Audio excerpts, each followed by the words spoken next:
এইটা name plate, একটা কাঠের নেম প্লেট হবে। এটা কাঠের নেম প্লেট। এটা আলিপুর ডিস্ট্রিক্টের ডিএসপি সাহেবের নেম প্লেট হবে।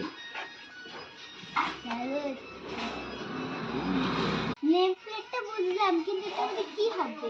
এটার মধ্যে ডিজাইন হবে এবং ডিএসপি সাহেবের নাম হবে। কাঠ কাইটে কেটে ছোটো ছোটো ওয়ার্ড, সুন্দর করে ওয়ার্ড বসবে এখানে। তারপরে গ্লোজ পালিশ হবে, ওয়াশেবল হবে, হুক সিস্টেম হবে, যেখানে সাহেব লাগাবে ওখানে যাতে সেটিং করা যায়, ঝুলন্ত অবস্থায় যে কোনো জায়গায় এটা সেটিং করতে পারবে।